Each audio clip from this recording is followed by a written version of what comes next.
Hello everyone and welcome back to this next lecture in the Machines lecture series, and in this lecture we will continue where we left off the previous week. So just a recap, this is where we had simulated the current plot. That is, here we had simulated an RL resistance by solving the dynamical equations in the control code. So let's go over to the editor. You will see that in the control code I had actually chosen an RL load, taken the parameters, and I had then simulated this, right? I had simulated this by solving the differential equation, and this differential equation we had arrived in this manner. Again, we had used Kirchhoff's voltage law and we had solved it to finally result in a difference equation that is equivalent to the actual differential equation. So this is what we had done in the previous lecture. Now, before we actually start using this model to simulate electrical machines, there is one other thing which we need to talk about, which I said last time, is the series resistance. To actually talk about what this is, we in this lecture will talk about a few other concepts such as that of timing, or what you call timing constants of circuits. So as always, before I start the lecture, a little bit of brief background that if you're interested in these kind of video lectures, but you want something a little more comprehensive, I have full-length online courses which you can access through my own website pythonpowerelectronics.com. So all you have to do is click on this learn button, and this lists out all the courses which I have currently. So the very first course is simulating power electronic circuits using Python, and in this I talk about the basics how you can simulate power electronic circuits using Python and Python Power Electronics. So it is hosted on the MOOC website Udemy. You can click on this button. The next course is Basics of Digital Signal Processing for Power Engineers, and in this I talk about how you can use Python to design, analyze and implement low pass non-notch filters and all other kinds of filters for power electronic applications. So again, this course is hosted on the MOOC website Udemy. The third course is Simulation of Magnetics for Power Electronics using Python, and in this I talk about how you can use Python and Python Power Electronics to simulate magnetic components such as inductors, coupled inductors and transformers.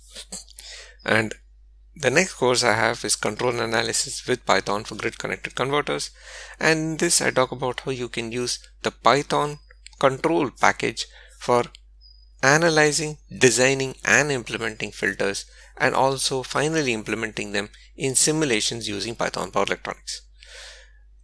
The last and the latest course I have is Why Specialize in Power Electronics. This is more of an introductory course. It's a completely free course. It is an introductory course for young undergraduates or even high school students who might be wondering which domain to specialize in or which engineering field to choose. So all these courses are hosted on the MOOC website Udemy. So you can click on this button to access the linked courses. So with this, I will go back to my lecture. So as I said, let's go over to our circuit. And if you look at the current source load, we have represented a current source by a controllable voltage in series with a variable resistance. We are also measuring the current, but this is just a measurement. The actual representation is a voltage in series with a resistance. Right? This is what we've done. Now, since we want a variable current source, we need to provide a variable voltage and we need to provide some resistance. I have chosen the resistance also to be variable resistance because even this variable resistance, it is advisable to set it according to the system parameters, even if it's not actually dynamic. So in this lecture, we'll talk about that. So to actually talk about what this is, let me create a new spreadsheet rather, and let me copy over these two.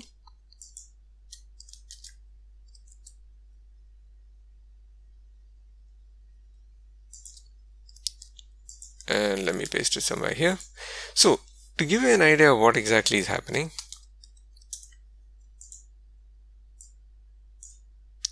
let me draw a very simple circuit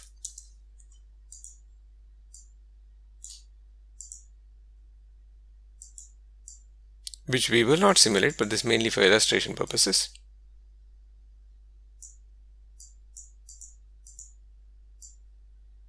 So I am choosing our current source as usual, But I want to consider this current source as almost like a Thevenin's equivalent circuit. So this current source is connected with the rest of the circuit.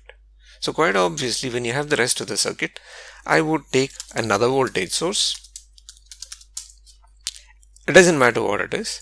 And let me put for now a resistance.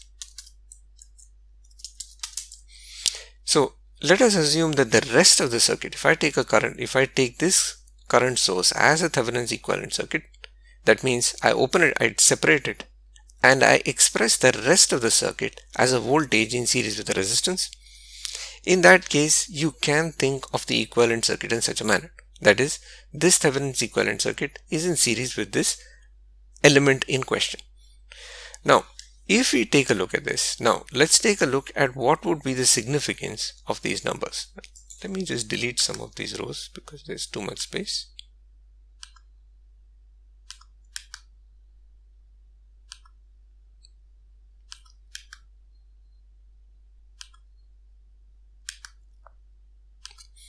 Alright, so this is it. So what is the significance of this resistor, right? As I said before, in this editor, right, if you go back here and look at the control page, we have given the initial value of this series resistance to be 100 ohms, and we have not changed it in the control code, which means it is 100 ohms. And in this current state, it is working. But it's important to note that it may not always work. So for example, how would I choose this resistance? There are several possibilities which we can of course play around with. Let's say I choose it to be a very small value. Let's say I choose it to be 1 milliohm, right? So I give it a value of 1 milliohm. If I take a value of 1 milliohm, what actually happens? I am separating two voltage sources by a very small resistance. Now of course there is a series resistance here, but there is no guarantee what this is, right? Like for example, in our case, right, in the actual circuit, this RL load is basically a voltage source that is connected to this load. There is nothing in series. This resistor Vn is a feeder impedance, which means it's just like 10 milliohms. So I'm connecting two voltage sources together with almost no resistance. And that's what would happen in this case. If I use a very small value of this resistance, these two voltage sources are connected almost together by a short circuit. The result is we have a very sensitive system, right? So I just write it down. We have a very sensitive system. Now, what does that mean in terms of sensitive? It means that if there are any fluctuations in this voltage source, or there are any calculation mistakes in our calculation for the control voltage, this would end up becoming unstable, right? Because remember, any glitch will result in a huge spike in the current, and that spike in the current will result in further errors in calculation, and so on and so forth. And before we know, this becomes a vicious cycle and the errors blow up, the system becomes unstable. So choosing a very small value for the resistance is not at all advisable. You will end up with a very sensitive system, and this is very difficult to simulate unless you choose very small simulation integration time instance. You might have to integrate at 1 nanoseconds or 1 picosecond in order to be able to simulate this system stably in a guaranteed manner, right? Now, the other option, quite obviously, is the other extreme. That is, what if we choose a 1 mega ohm resistance, right? So I choose this variable resistor to be 1 mega ohm. What happens then? Now, this might seem like a safe option, because what happens is you're connecting two voltage sources in series with a very large resistance, right? This might seem safe because even if there is a mistake, you might think that the current will be still limited because there is this huge resistance. Now, the problem with this is, what if this has an inductance? If the rest of the circuit has an inductance, right, and you would like to model this inductance, right?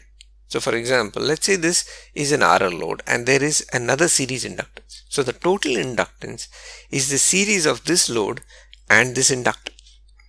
So you have now an additional inductance, which means the current will lag the voltage and the phase angle will be more than just the phase angle due to the load. Right? This is simple electrical equation. This is electrical loss. Now the question is, what happens if you choose 1 mega ohm? If you choose 1 mega ohm, the time constant of this entire loop is extremely low. What is the time constant? The time constant is given by R divided by L. Right? R divided by L, which means it is the total resistance in the loop divided by the total inductance in the loop. When you have, I'm sorry, this is wrong. It is L by R. Sorry, this is wrong. My mistake. It is L by R. The time constant of any loop, which is an inductance resistance loop, is given by L by R. This is the ratio. The total inductance in the loop divided by the total resistance in the loop. So quite obviously, if you have a resistance of 1 mega ohm, for almost all practical values of inductor, your time constant will be negligible. And what that means is that this time constant is negligible, this inductance is negligible. So if you are using a very large variable resistor, any inductance in this circuit will be neglected.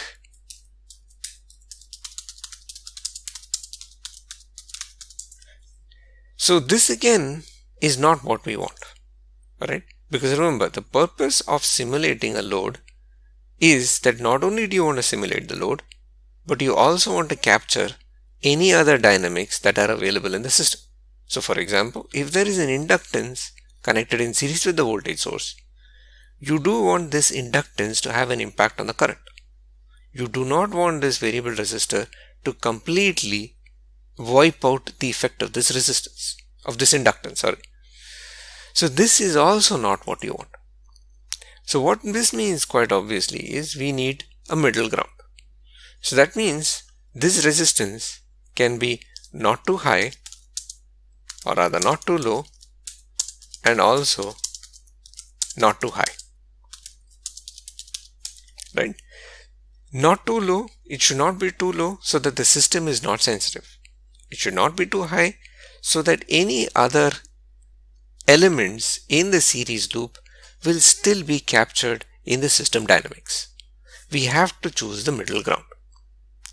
Right? Now this is, like I said, fairly important, but is usually overlooked, and sometimes later on when you go to simulate circuits, you will find that your system is unstable and you might go and try to figure out if your equations are right, but really speaking the equations are right, are perfectly okay.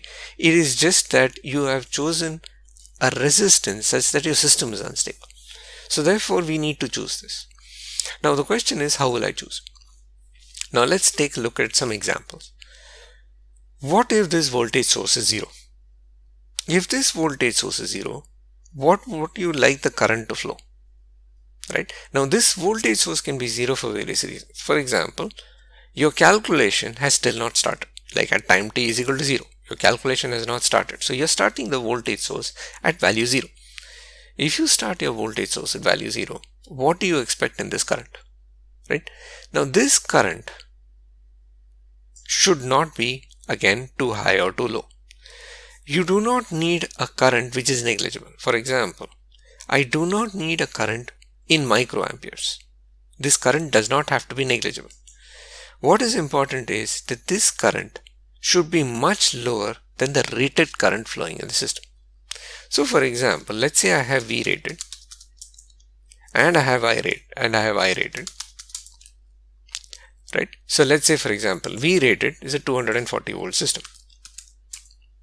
And I rated for this particular system, because it's, let's say, just a simple distribution system, I rated is, let's say, 20 amperes.